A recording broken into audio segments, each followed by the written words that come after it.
Hey, everybody. Welcome to another episode of the Pull Up Trade Podcast. The podcast hosted by myself, Samson Folk, and also hosted by the one, the only Ulrich Chomche, who has come here. He is the tray that pulls up, everybody. We are finally covering an elite team, at least in this tournament. The Raptors are the one seed in Summer League. They are winning the game against Chicago was a big deal. That that Mhm. points differential is a big Yep. time. But they also have forced more turnovers than anybody. They're winning. They look good. They're playing a very identifiable style. They're playing hard. They're getting after it. There's some surprise performances that are really interesting, but there's also some performances that we needed to see that are really Mhm. encouraging. Trey, one AirPod in. How you doing? How you feel after a trip to Vegas? Incredible. Look, Mm, I think summer league is like one of those like special places where like similar to like a Comic Con in the same sense, or like there's all these people that have this weird, insane obsession about the same thing that I have, and I think the really cool thing about it is like you can walk into an arena and you can see the most hardcore Sacramento Kings fan that knows yep. who they drafted from first round to second round, all their history from the team, and you're both just watching this game, talking about it, and striking up a conversation. So like, it was great to meet all the people that we talked to there. Any fan that we met was incredible. It's just like the overall like community of there is just incredible. Yeah, it was obviously cool that you got credentialed and we get to go through all the Mhm. motion. Like you get to be part of the scrums, talk to players, be baseline, sideline, watching the games. That's all great. And but on top of that is when we just go to the other building, like Thomas Mack after Yeah, a Raptors game and just sit with fans. Everyone strikes up conversations because everyone there is a basketball sicko. Everybody is super interested in all of the machinations of everything going on. We're sitting behind a guy who's like, who was my sixth grade basketball coach? Masai Ujiri. And what kind of shirt he's wearing? He's wearing a shirt with Patrick Beverly, like a Hawaiian shirt where Patrick Beverly's head is like the top of the tree or whatever. It's just like, I don't know what's going on here, but this is a man who loves basketball. He was asking me about the second apron, right? And then also you meet up with all the media members, and I still have all the, international or like American media members like, so you still like Scotty, huh? So many people. I'm yeah. like, yeah, dude, I think he's gonna be an all NBA player. It's so much basketball all the time. And I mean, Red Rock Canyon was sick. Tarkanian runs, I had fun. Like it's just Mhm. basketball, man. Uh, the Raptors, to keep it there, I just think they've played a really fun brand of basketball. They obviously have the significant limit on what they can do offensively. They go through droughts. They can be a little bit like, huh. They just have to wait until that rising tide of ball pressure overwhelms the other team for a stretch. Against Denver, they're having trouble. Liddell, he's a bully out there. The physicality, Literally. it's not going the Raptors' way necessarily. Then you get a 19-0 run where the shot making mixes with the ball pressure, mixes with all of that intensity. And this team, 3-0, leading, has a chance at the chip finally, and leads them in just like they have so much ball pressure, they cause so many turnovers. Where are you on this team after a short little bit? And I'll play some ball pressure in the background so that people know exactly how nuts it's been. We're a force. We're the greatest team ever assembled. I think they're the best team in the tournament. We watched a good amount of the teams that were there. I think the Raptors just like top to bottom have the most talent. Like they do have a lot of like NBA players that played on the roster. Obviously, they drafted 4 rookies last year, which really helps. Um, I think it's just very clear like their defensive talent is going to allow them to get like easy baskets. Like there is obviously like Um, clear shooting issues with the team, and why I got like AJ Lawson and Battle are super important. But there's plays like this where CMB can get to multiple spots on the court, utilize his size and utilize his length, and especially his reflexes. That was the one of the craziest things about seeing him actually live is the size of his hands and the reflexes he has to just rip the ball out of guys and really time plays.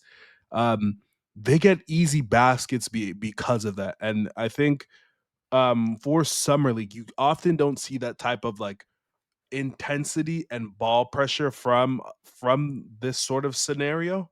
So it's really good to see that the Raptors are instilling like within their culture, within the young guys that they have, is that they're gonna go after it. They're gonna try to win. And you saw that sort of from I think one of the cool things from like being on media row is that you see the interactions with the players, you see what they're working on and trying to build, and they are trying to impose their will on every single team, and you see it. Got EJ Liddell gets frustrated because the Raptors are kicking their head in for 2 minutes, and they go on a 19-0 run of You could pure see defense. that was coming the whole game, dude. Yep. That was like you knew that kid growing up who like anytime something went wrong playing sports, he'd like slap his thigh really hard, like damn And it, you're like, like uh he oh. yeah, a fuse has been lit. Something's about to Yeah. go off. On top of that, too, I'll just say for any listeners or viewers, you can actually, less so at the Thomas Mack Center, but if you make a trip out to Vegas for Summer League someday, the Cox Pavilion, you don't have to be a media member to get that. You can sit very close to sideline. Some of it is reserved, but for just the price of admission and going early, you can sit like a few feet away from what's happening, right? Like when we were watching, the first game we went to was the Pacers game, and it's Jenny Busek and it's Buchanan and it's Kevin Pritchard and it's Rick Carlisle and it's Ted Wu and everybody sitting there. It's like the fans just walked by and took pictures and talked to them. And that's the cool thing about Summer League too, is like everyone has a little bit more time for a chat. And obviously there was that heartbroken young man who didn't get the Tyrese Maxey picture. And he had to vent to us, but you get to interact with players a little bit more, and you don't have to be a media member for anything like that. I'm gonna play the film once again just to highlight some of this stuff, and for audio listeners, I'll try and be a little bit more descriptive. But this play is just to like, I want to basically, they're picking up at half court all the time. And I really like this play because it's the pressure. If this is instead of Jameson Battle above the break, maybe help comes a little bit more uh, full throated, but also having Chomche, who has been fantastic at the rim, to stop plays and provide that coverage. It's the pressure with guys like Mobo and Chomche and CMB at the back is so impressive, and they swarm. Yep. They swarm like a pack, a beehive, or whatever it is, a colony. I don't know what it's called, a pack of bees. but they're able to show pressure. You can see CMB, as you said, the reaction time, jumping into the lane, getting his hands on places. I referred to it in the piece I wrote about him as hand-to-hand combat. You can see here like sliding up, walling guys Yep. off, just doing a tremendous job of providing that pressure and preoccupying guys so that the doubles actually are effective because they can't pay attention because he provides so much pressure on the ball. It's different. Like there's pressure where a guy, it's a back down and you keep surveying the court. But then if CMB pressures you, he's poking at the ball. He brings your attention so that if you do double, it's a blind double where you can frustrate players. And he fits so well into what they do. He's not gotten a lot of the ball. I don't think, like, the Yeah. Raptors are playing a Agreed. very much like a Jamal Shed offense to start things off. Chucky Hepburn also gets a ton of possessions in the same vein. They're running a lot of actions through the short roll and through the floater and hoping that they get rotations so that they can spray to the weak side corner for three-pointers for guys like AJ Lawson, Jacoby Walter, and Jamison Battle. That's what they're doing. And that hasn't left a lot of room for guys like CMB to take the reins. And AJ Lawson actually hasn't even got that many possessions. They just ask him to attack when there's Mhm. openings. And he's been arguably one of the best players, if not the best player in Summer League so far, a professional scorer. And the Raptors, you have to give credit to their guys, whether it's Jacoby Walter, whether it's Chucky Hepburn, whether it's Jamal Shed, whether it's whether it's Elijah Martin, whoever is stepping out on that ball, they're providing that pressure. There's guys who are worse at it, obviously, like Jamison Battle is going to do the same thing as Jonathan Mobo Yeah, can. Mobo's been their best defender so far. for Uh, sure. that that's Jacoby has been, I think, sublime as well. That kind of stuff, getting that effort in the summer league, we heard it before when Darko got hired that you could hear it at Summer League, so many coaches yelling like point five, point five, that the point five offense is something that all offenses aspire to. It isn't unique to the Raptors. But on Mhm. top of that, we just watched the Pacers and the Thunder in the finals. Pickup points are popular now. Pressure is very popular. A lot of teams want to do it. However, the Raptors are the best. A lot of teams try this. The Raptors are doing it and doing it for 48 minutes. It is a credit to the the guys who are there competing for spots. It's a credit to guys who are there who have spots guaranteed but want to better themselves. It's a credit to James, head coach. It's a credit to the staff. I've been really impressed with what they've been able to do. Do you Very. have any thoughts on that? And then let me know what player you want to zoom in on, because there's a couple guys who are pretty exciting. Yeah. I think it just goes to show like the level of like defensive talent that they have. Like they show that in the second half of the year that they at least have the bare bones, regardless of opponent, to be a good defense. And they were top 10 second half of the year. I think what's really interesting, and I think that's what's causing a lot of issues for teams, is that they have that level of versatility and talent, essentially 1 through 5. Like the bigs that they're playing have incredible foot speed. You can often the actions that we're seeing is that Jamal Shed is being picked on as a screener, but Jonathan Mobo is the next guy stepping up in terms of defense, and he's able to switch onto guys, switch onto opposing guards, and be okay. Jamal is also very strong, and before they scram, he holds his own. Um, Ulrich, he has incredible feet and length for his size. We've saw multiple possessions where he was asked to defend on the top of the key and was able to hold up with defenders and funnel them into the middle. And then you have a guy like CMB that kind of assumes both of their skills and talents in terms of his size, length, reaction time, and he's just sort of been like similar to where Scotty is in the defense. Like all event creation happens with him off the ball, being able to be the guy that comes in a weak side, pokes at the ball, swarms in, be the weak side help defender. And I think some of the biggest flashes we've seen on defense um, would have come from him. You have that weak side block. You have the play that you showed just a second ago, coming in and poking at the ball multiple times.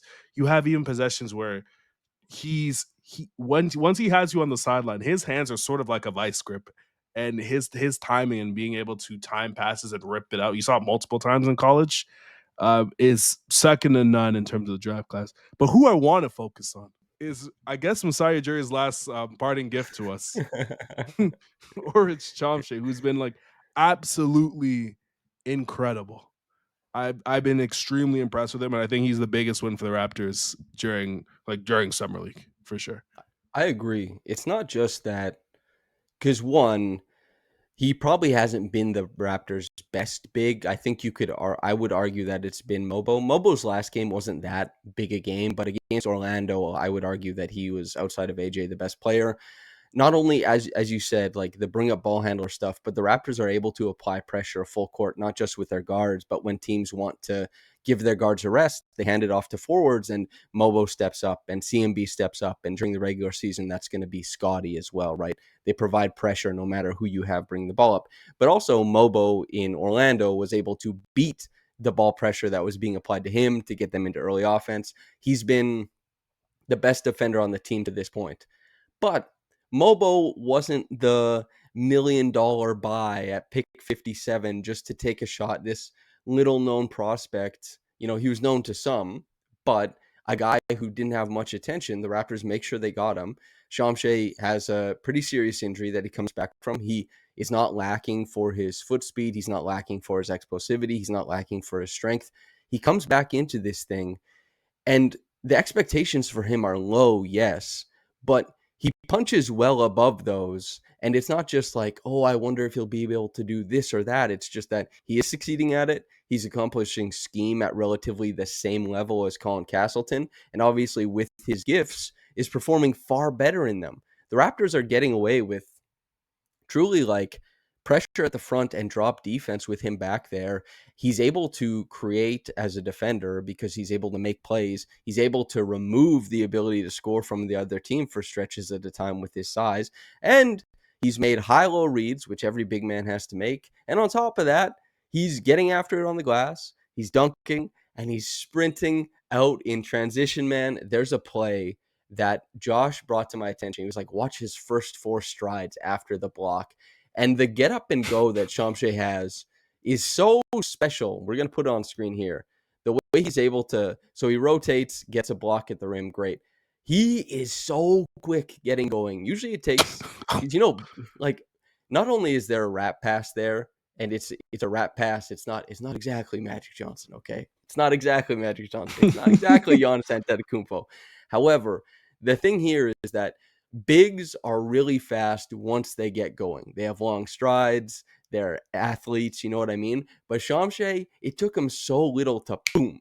The engine is running. It's into 5th gear from the jump. And that's what's impressive to me. And also here, like, he has big hands. He has a great wingspan. The thing that impresses me too is that he's a quick jumper.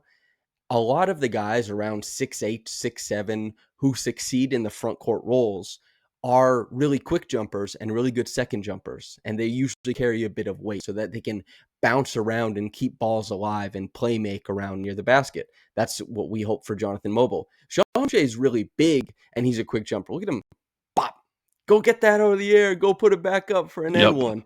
He is, for his size, and we've done some, I guess, like auditing of what fluidity is in our draft coverage, right? Like we've been like, I don't think this big's feet is that good. I don't think he's that quick. Chomche has quick, smooth feet.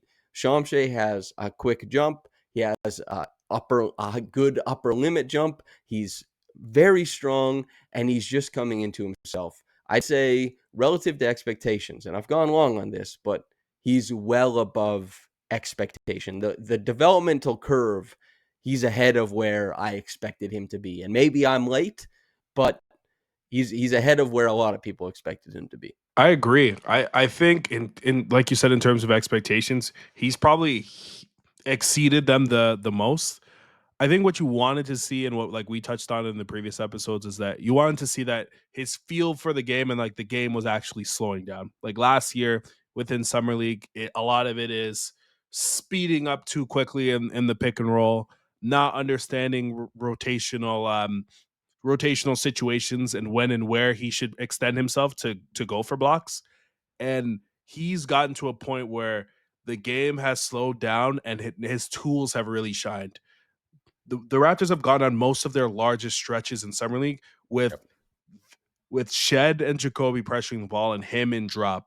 It offers so much resistance for other teams, and even when they're able to get past the Raptors' ball pressure, he has enough length to step up and the foot speed to offer rim deterrence still.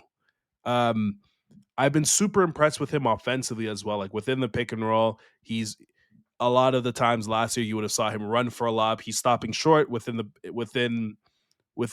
pick and roll and going for a floater. His touch has been really good in those spots. He's been more comfortable within delay actions. And that's one thing the Raptors obviously run a lot with their bigs, and he's making the right and correct reads. He was one of the actually few players that found CMB early once he had to switch onto the small, which blew my mind. But he's gotten to a point where I think, overreaction or not, he's earned the right, I believe, to be in competition with Mamu for a backup big job, or at the bare minimum, be their third big heading into the season and seeing how that goes.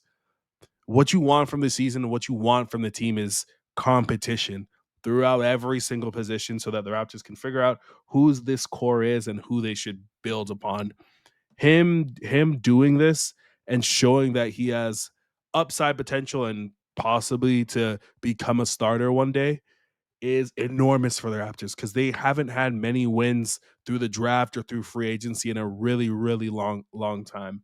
And he's just 19. Like the amount of like growth that he's shown within the last year or so bodes super well for what they want to accomplish and what he's doing. And for me, like I think at the bare minimum, he should be on like the Delano Benton plan, where he's with the roster the entire time, learning with the team, but also going up and down with the 905 just to maximize his time and maximize his minutes. I think there's going to be a stretch in the NBA season where he provides positive minutes, whether that's 5, whether that's 20 minutes. But I do see that he's shown enough to be given the opportunity. It's he's put himself in the conversation at the very least, Yeah. because he wasn't really in that conversation. People were like, he's No, not still at a all. long ways away. And summer league is probably pretty friendly for him, right? Because the guards are smaller and the bigs are less skilled. And that makes Yeah. all the things that Chomche wants to do a lot easier. And the transition to the NBA is a big one. It's a large one. Like, we see a lot of players who are dominating other G League games that even have a history with the Raptors where they couldn't cut it, right? Like, DJ Carton just had an awesome game playing off of Handsome Yang. And it's just, Shamshay still has a long way to go, but the Agreed. progress that he's made in this short amount of time, and especially with a big chunk of time being taken away from him because of injury, and that injury didn't allow him to play and read the game.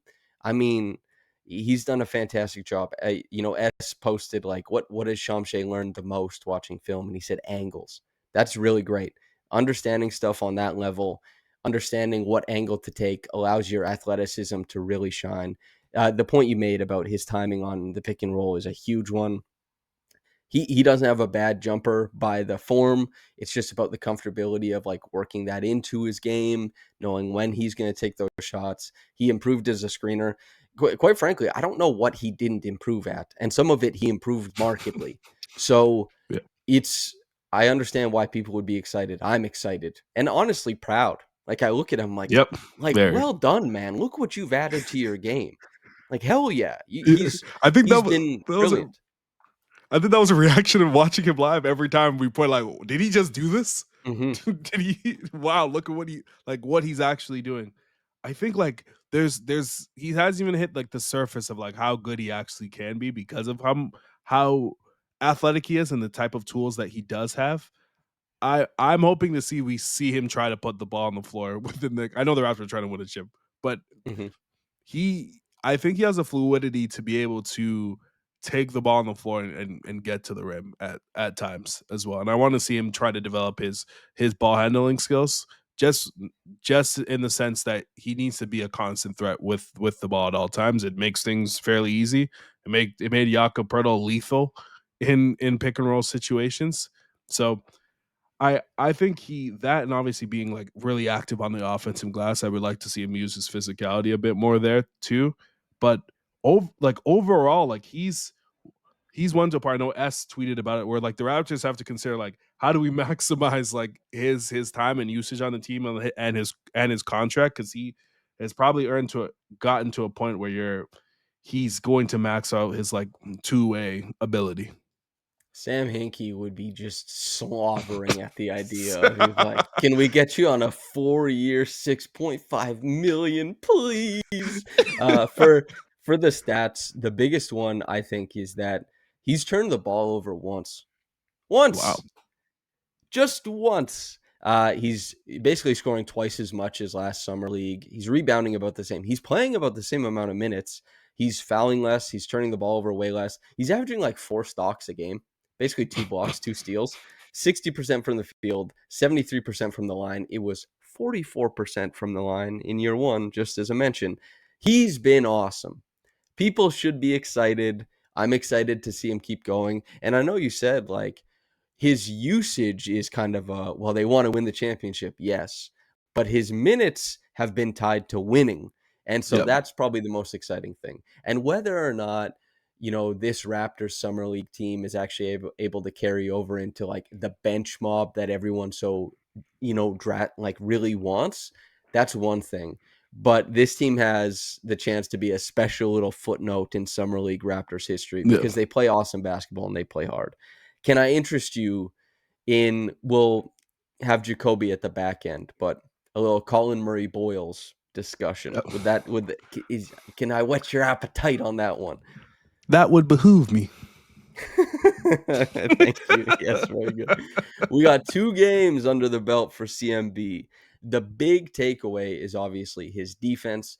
As we said before, the Raptors offense is not looking to utilize him as a hub really at all. He's like there is some passivity there, but also this is a if you want to be a big man who touches the ball, be a guy who hands the ball off. And if you want to be a big man who touches the ball, screen and catch in the short roll. Otherwise, go chase a rebound down, something like that. Uh, he is averaging 9 points per game, 5 rebounds, 2 assists, 3.5 stocks, 3 turnovers. He had a terrible turnover game in his first one. Yeah. Just bad hands, uncomfortable hands. He's 1 of 4 from downtown. He's 62% from the free throw line, 60% from the field. It's been low usage on one end. It's been high usage on the other end. His defense, if I can pull this back up actually, because he's part of a lot of these possessions, his defense, we'll just let this run normally, has been tied to a lot of what makes the Raptors successful. That pressure and ability to provide it at a bunch of different levels of the defense. He can be at the front end, yes, but he can also be at the back end with the big sweeping blocks. He can be in the middle, showing a body and dissuading guys from going to the rim, one, but also getting those hands in those big meaty hooks for what? Steals, runouts, putting guys up the other end. He covers a lot of space. He's very predictive in what he can tell that the defense wants to do, and he'll just pick up. He'll pick up in pressure, then he'll leave the ball and go pressure the ball as a guy in the lane. Then he'll just keep jumping into the lane, and he's a guy who some of the best defenders in the league, you feel like you can't escape them. They just keep showing up. I don't know. There was this video that went viral where it was like you're guarding Steph Curry in the 2015 Oh finals, yeah. Yeah. and it was just Draymond setting the screen for him like 19 times. It was just always Draymond. When you're trying to drive against the Raptors, CMB is the guy who keeps showing up in the lane. And I've talked about this before on Caitlin and I's coverage, is that the guy who you know is rotating is not the guy you worry about defensively as an offensive player. When you Yeah. know where the rotation is coming from, you're like, great, I understand this. There's an advantage somewhere. But the best defenders are the ones who just show up. And you're like, Yeah. God damn, man, where the hell did you come from? And they show up, they're aggressive with their hands, they're able to play make. And with in his first game, CMB created 9 extra possessions for the Raptors through offensive rebounding and through steals and blocks. 9 extra possessions for his team. And it wasn't as much in game 2, but my God, the playmaking and the in-between stuff is going to pay off big time. And the rest of it is just waiting on, I guess, the offensive stuff to come around. He got like 3 chances to drive the basketball. A couple of them went good, went to the Yeah. line. Big body on another guy. He was obviously on the receiving end of Chomche's gorgeous wraparound pass. Oh, what a pass. Oh man. But CMB, where are you on him so far? I'm impressed. I think the offense has gone about how I thought it was gonna go, especially with like in the context that the Raptors have been playing. But like just to touch on like that point, I think his strength like shows up on offense like immediately. Mm-hmm. You can tell even like instinctually he knows how to use his strength. He's getting tons of early seals within the offense. And you see like and I'm picturing like 2001 Scotty. That's how he won and scored tons of points early early in his like career. Winning on the glass, early seals, punishing small players and like scoring effectively. He has good understanding of that and that like his strengths on offense, which is really good. And like on that fast break, he sent the other dude flying in the air because of his natural strength. So I think overall, like he's gonna be fine there. But defensively, to like see that live, like his like his instincts like rotationally are absurd. Like the play that you showed, he is picking up Duran Holmes full court, switches off, appears within the nail, and is able to swipe the ball. That isn't something that like the average NBA player can pull off because they don't have the size and foot speed, and also just instinctually knowing when to be able to switch and peel off of guys is super Mm-hmm. important in defense. And just right here, he appears in the nail. 21 has no idea he's ever going to appear there. Typically on defense, you aren't able to make that rotation, and he's able to get to the rim. That's how turnovers happen. That's how you're able to create more possessions for your team. And I think like overall, like you can see the vision on how he's going to be impactful as a rookie, like with the big club. And it's just like being like a little things king and stacking that upon multiple things and allowing him to stay on the court. I think he's been he's gonna be tied to winning, and he's gonna be able to help the Raptors like significantly as a rookie. So like I'm fairly happy to see the things that we saw on tape are translating immediately in summer league. Yeah. And I guess we also know now at this point that like after the Rockets, had they not gotten the Durant trade through, that was who was going at 10 to the Rockets. Obviously it ended up going 9 at the Yeah, Raptors. Obviously Malwatch ended up going yeah. 10 for the Suns, but it wasn't just the Raptors who were excited about him in that area of the draft. He was very highly rated by a few other teams. And by the way, this is a pull up Trey insider note. This one reported elsewhere. You can take this one to the bank. The He impressed me so much. What did you think of the touch? By the way, early returns. How do you feel about it? See, early on, I attribute a lot of that to just nerves. Like he wasn't, his hands weren't the greatest. He wasn't catching the ball a ton. But I think like overall, like touch, especially at the rim, like I'm impressed of how he can finish with contact. Especially, he he can blow up guys vertically heading into the rim, and he has enough touch where I think um, that's going to show up like in other areas, especially in the mid range. I want to see him take a mid range jumper. It was good to see him hit a three, similar to like Scotty early on. Just any make is good reps for him in this sort of scenario.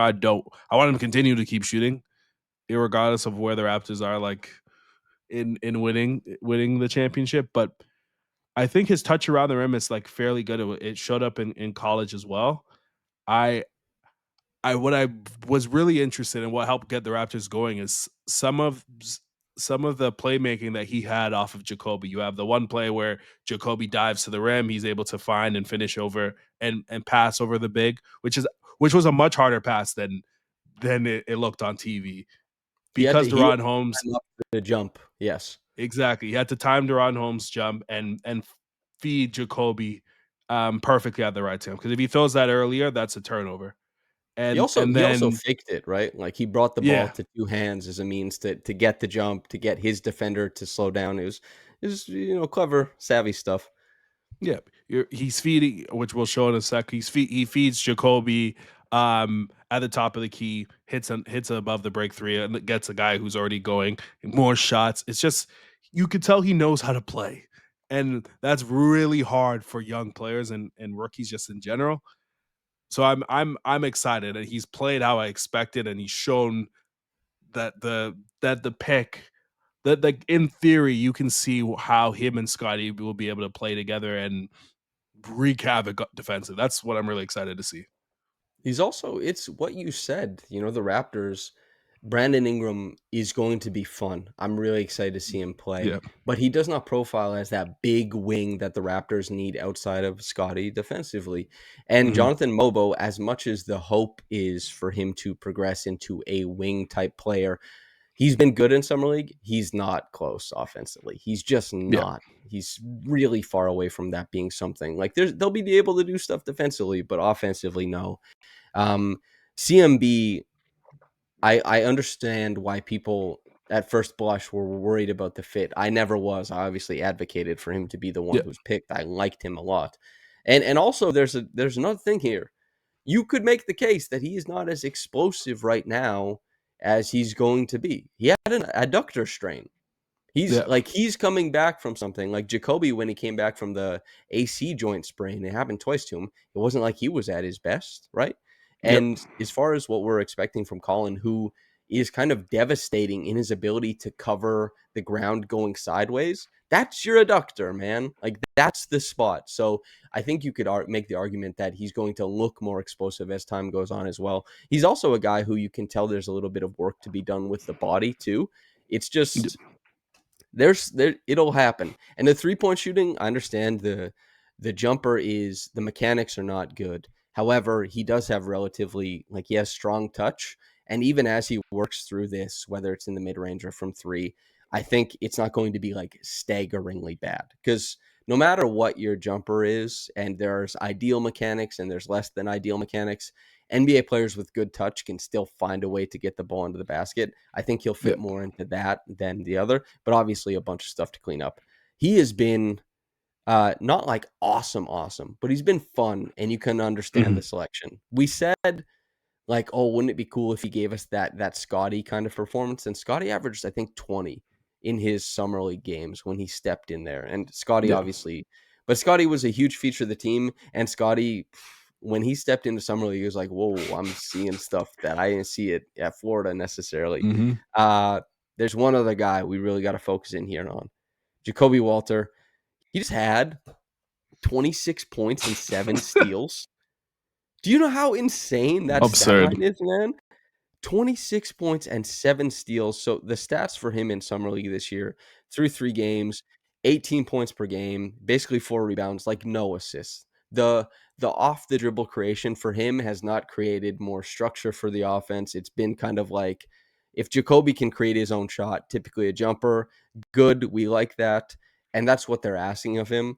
3.3 steals per game, 42% from the floor. That's up. Like he shot 35% in his rookie season. He's 33% from three. He's been, I would argue, probably their best press defender. I don't like Jamal has had really good playmaking off the ball, and he's been those digs. Jamal has always been so good at it, especially when he gets to play with pressure forwards like CMB and Mhm. like Mobo. But Jacoby, as far as like sticking guys and being able to pluck guys and corral them away, he's been probably their best point of attack defender. Chucky and Elijah and Shed all have their merits, but it's probably Jacoby.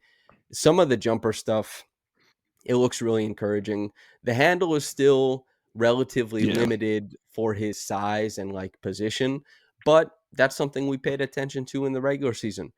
What we do know though is that he can get shots up. He'll cut off ball. He'll take threes, make some of them, and he'll be just a hellhound on defense. I've been like, he's not blowing me away as a creator, but he looks damn good as a player.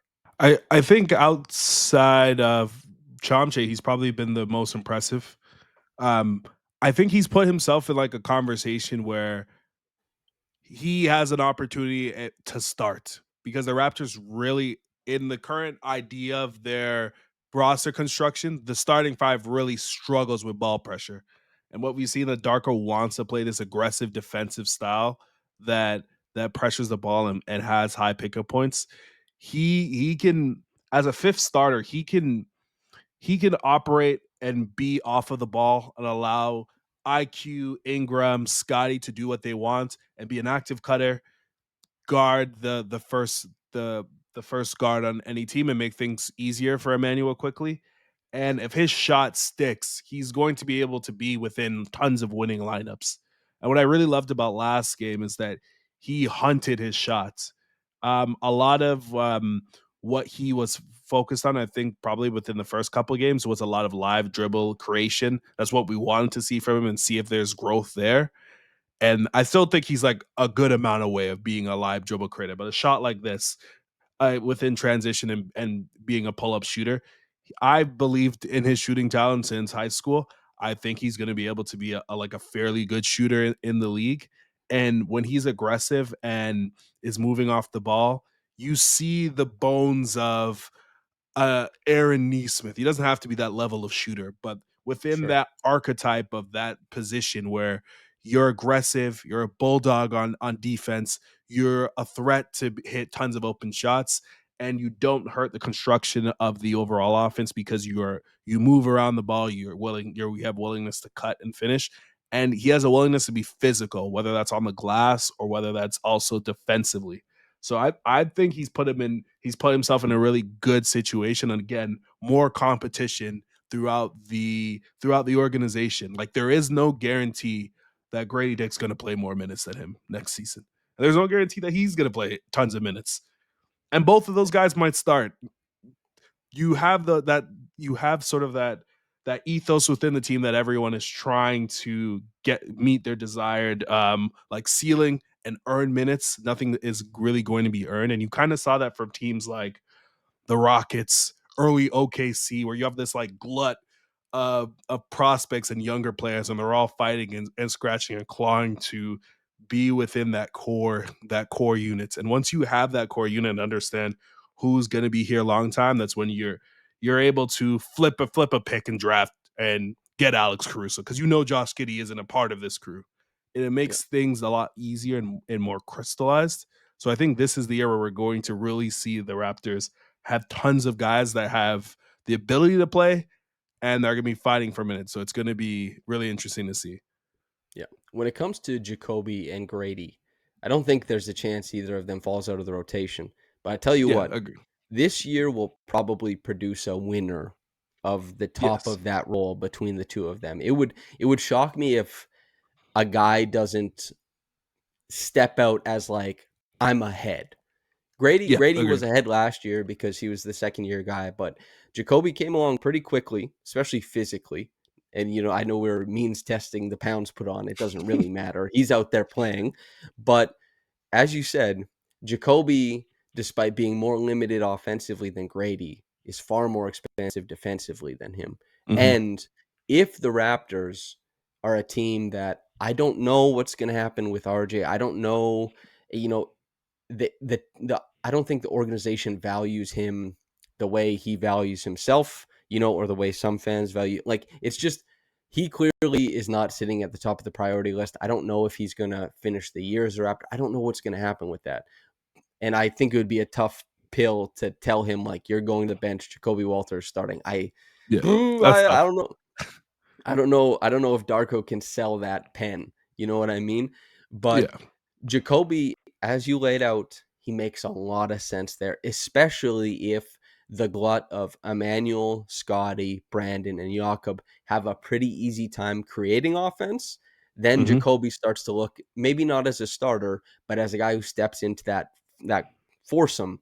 He starts to look at like a great fifth addition in transitional lineups. Like it, Yep. it might be that RJ's the first one who leaves the floor, Jacoby steps in, and RJ comes in later and leads, as an offensive hub for lineups. And I'll tell you what, Gradey probably wants to be that guy. Like, Gradey wants to be the guy who steps in with the starters. Jacoby wants to be the guy who steps in with the starters. And Mm-hmm. these guys are going to not, because I'm sure they like each other a lot, but on the floor, they got to butt heads and decide who's stepping into that role, I presume.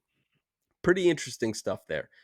The most of what he did offensively is it was like a continuation, honestly, of what he's been really successful at in the regular season, is cutting off ball 100%. and also taking space and using it for his jumper. That's a lot of what he's been able to do at the NBA level. It's not he it was like that stat where he hadn't gotten a blow by without a closeout like all season, right? He just is not able to manipulate guys with his handle and beat them off the bounce. He hasn't been able to beat guys with that. But when Yep. given space on offense, he'll cut and he'll shoot. Those are two of the most important things. His finishing has to come around, yes, but we're also looking at a guy who, hey man, he's stepping into his own. He's year two. He's not an old rookie, or he's not an old second year player. He's young. And look here, Mm-hmm. he beats the guy. He beats the cameraman. They lose him because he plucks the guy and he's out running. You know what I mean? Also, this play is great. I just want to point out this is so good because Jacoby's gravity, as you'll see on screen, is able to move everybody away from CMB. And also, number 14, we know who that is. He's on number 22, Ulrich Chomche, because Chomche has what? Roll gravity. He Yep. draws the tag, and what's the result? CMB is wide open. It's a little lazy defense here from the guard, but he's just hanging out on Shed because Shed's hit a few floaters. Like, that is skill sets operating as intended. That's offensive structure operating as intended. And that's three guys that this team really cares about, or four guys in Shed, Shea, Walter, and CMB, all fulfilling something. Battle's also out there to help draw some attention. But like, things are making sense on this Raptors team. Now, it's up to the guys like Scotty and Brandon and IQ and RJ and Jakob to really make it make sense on the high level stuff at the NBA level. Yeah. But Summer League, I think, has been an exercise in optimism, not just at this tournament, but hopefully for what it means going beyond this. Is there is there anybody else from this team that we won't have film for them, but that you think has been really fun that we can spend just a couple minutes on? We already have, but like AJ Lawson deserves more love. Yeah. He's been incredible. He's been put in a in an I guess a very similar situation where Brandon Ingram will be in next season, where the Raptors have really struggled for creation and shooting, and he's just stepped into that role and been able to succeed like exceptionally, which is very surprising. I didn't think he would be able to get to the rim as easily as he's been able to. He utilizes angles really well and Yep. understands like the gravity like his own shot creates, which I've noticed fairly well. Mhm. And he doesn't waste steps and dribbles, which is usually like very characteristic for younger players. I know he's like 20, he's 25, he 20, just turned just 25, about, yeah, yeah. but he doesn't waste steps, he doesn't waste dribbles, and that has led him to be like far more efficient. And if the shooting for him, it's always been, can he be the level of shooter where he can stay on the floor? And in summer league, he has. When he's shooting at this level, and we saw it in the season, he can put up points in bunches and fairly quick because he hunts his shot. He has tons of willingness to do so. And I think his level of defensive intensity has increased within Summer League. I think that's kind of just like the osmosis of being around all these guys that are getting after the ball. And he's been able to play make defensively as well, especially as like the weak side dig, and been able to come up with tons of turnovers just through activity and willingness to do so. So that's you with the Raptors. They don't even need massive wins. If he can be the 10th guy off the bench and be able to provide minutes, 5 to 10 minutes within any given game, and be a winning player, that's massive for them. That's massive for him, and that's an easy contract to help the overall team in construction of what they're trying to do. So he's put himself in the conversation for minutes, and again, that's just more competition. Yep. The point is he's done such a fantastic job of limiting dribbles. I love that you bring that up. It's not Klay Thompson exactly, but at this level, this is his fifth summer league, by the way. His fifth summer league, he's averaging 20.7 points per game, 6 boards, which is a lot in his time. Like he's helping out on the glass a ton. Yep. 1.3 steals, 1 block, 2.3 assists, 56% from the field, 57% from downtown, by the way, for people Yeah. keeping track at home. The big thing here, he shoots whatever shot comes his way. He attacks and punches whatever gap comes his way.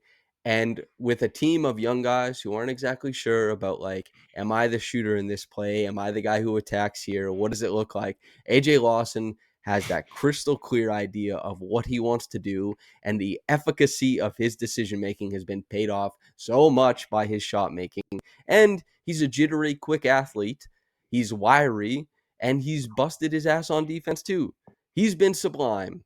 I don't I don't know exactly what the Raptors' plan is for AJ Lawson. I'm not sure, Yeah. but he's he's gonna have to make a compelling argument during training camp and during preseason. He's gonna have to make a compelling argument, and he's gonna have to beat somebody. But he can beat Hmm. guys, and even though he's 25, there are guys who find their way. And the Yeah. way he's played as a Raptor, you go look at the efficiency, it doesn't really jump off the page. He has good games, he has bad games, whatever, but he's trying his damnedest. And I don't know what he could be doing better. He's a professional scorer Yeah. coming into this, but he's been a professional ball player the whole way through this tournament. It's been good, man. He deserves a lot of credit. And Jameson as well, like his shooting is important. But AJ, Yeah. I you watch him, you just feel good for him, right? Yeah. He's really nice. He's like a really nice guy. It's just hell yeah, AJ Lawson, big time. He's been arguably the best player in the tournament. That's a fun little thing. Drew It's Timmy is true. giving him some attention. Both Yeah. the older gentlemen.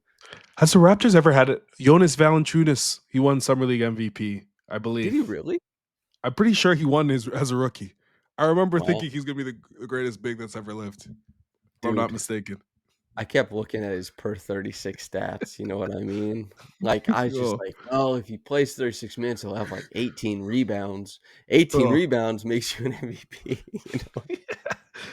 Oh man, I used to curse at the TV when Dwayne Casey used to take him out. I'm like, oh, we're gonna lose the game. What are they doing?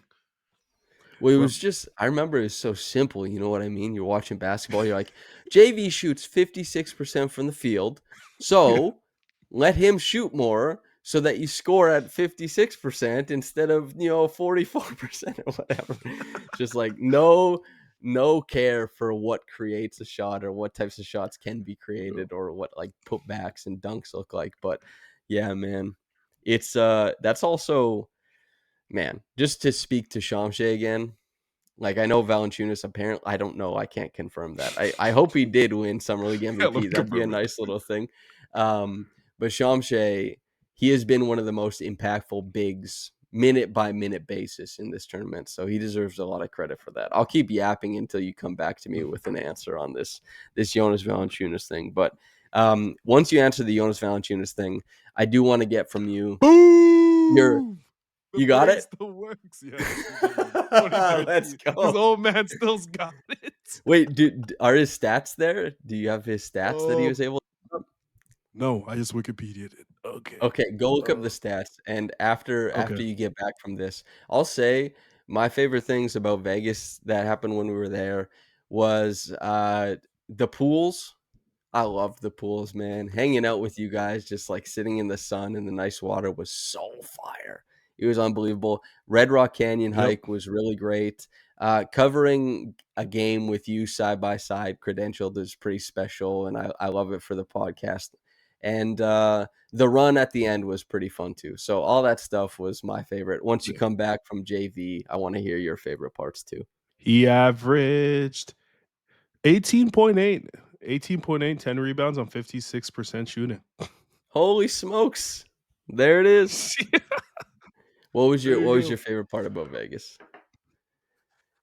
I think obviously like being credentialed was fairly cool, like a thing to cross off the bucket list and like being there live, being in the scrum and just like interacting with my friends, obviously. And it's cool to see like you, S, and all of our other friends. Like I've seen you guys grow up within this industry and I get to see you guys like be the bosses that you guys are when you guys are doing stuff. So that was obviously cool to see. But I think overall, like going on a hike with you guys, obviously amazing. The pools and just like chatting, just to, like NBA fans. Like I think in your average day, you're not going to be able to speak to someone that knows like the lore of. We knew people that knew about Gilbert Arenas' youngest son and how much he averages in high school. That you're just not going to interact with that many people that love basketball and love something that you love at like the same level, which is why like everyone, whether you're like media or a fan, like going to summer league is worth the bang for the buck, and you're never going to have this many NBA players in one section for as low as the price is. You go into any hotel, you can run into any NBA player that you've always wanted to see, which is cool. Yeah, I mean, it felt like we saw everybody. Like, we didn't Yeah. talk to everybody, but it felt like we saw everybody there. It's the mecca of basketball, certainly. Yeah. 100%. It you walk past, you're just like, oh, he's super tall. Oh, he's shorter than I thought. It's just like you, numb isn't the word, but you just like are just used to just walking past 20 NBA players at a time, which you won't in your regular day life. Yeah, because you think about it, like, everyone tells these stories or someone gets, like, a picture, like, let's say it's Toronto, someone's like, "Oh my god, I ran into so and so," but it's like you saw, like, 18 players that day. If you like, Yeah, if you're a fan going to watch, it's a cool little thing. It's a fun little thing. yeah. Anything you wanna say before we get out of here? We're gonna kick the snot out of the Golden State Warriors. Take It's that, gonna Abe! Take that! I just think like the Raptors have like been fun for a team that hasn't had a lot of fun for several years. Some players have had the darkest days of their lives playing on this team. It's it's good. It's good to see that like there's a new core of players that are young, that are having fun and are like buying into what they're trying to do. So I'm along for the journey. I'm praying this translates in October. Same. The very same. All right, everybody. Thank you so much for tuning in. Make sure to like, comment, subscribe. It helps out the channel. It does us a real favor. It helps more people see what we do. Hopefully, you enjoyed it. That's why you want to share it around. These guys have been fun. I'm Yep. enjoying it. Whether you got into this in the morning or at night.